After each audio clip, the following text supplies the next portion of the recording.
ለች እንዲሁም ደግሞ ስታለቅስም ነበር። ለምንድነው እስካሁን ዘወር ብዬ ልጄ ከቤት ውስጥ እያለች ይህ ሁሉ ነገር ሳደርግባት የነበረ በማለት እንግዲህ እጅግ በጣም ተጸጽታ እንግዲህ እያየናት ነው ማለት ነው።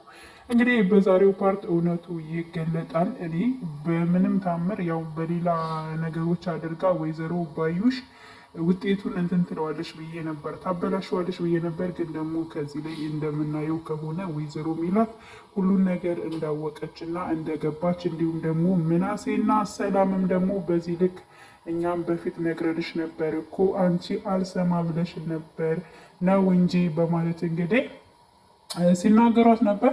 እንዲሁም ወይዘሮ ሜላት ደግሞ እኔ እናንተን የማጣችሁ እኮ ስለመሰለኝ ነው ለእናንተ ስል ሁሉን ነገር አደርጋለሁኝ በማለት እንግዲህ ስትናገር አይተናታል። ስለዚህ በዛሬው ፓርት እውነት እንደገመት ነው ማለት ነው። ወይዘሮ ባዩሽ ውጤቱን አልቀየረችውም ወይስ ቀይረዋለች?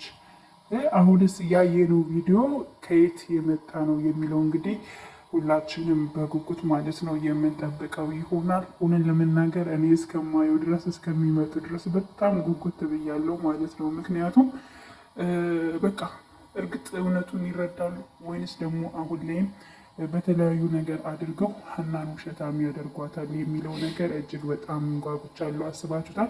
ሀና ውሸታም ነች ብለው እንግዲህ የሀሰተኛ ልጃቸው ያው እርግብን ይዘው ሊኖሩ ማለት ነው።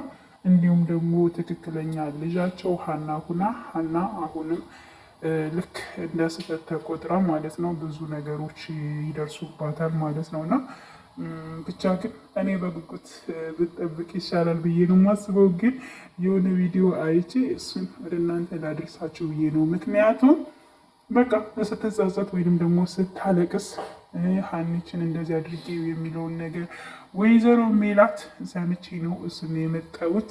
እና ውድ ቤተሰቦች ብቻ ግን ተስፋ አለን ብዬ አስባለሁ።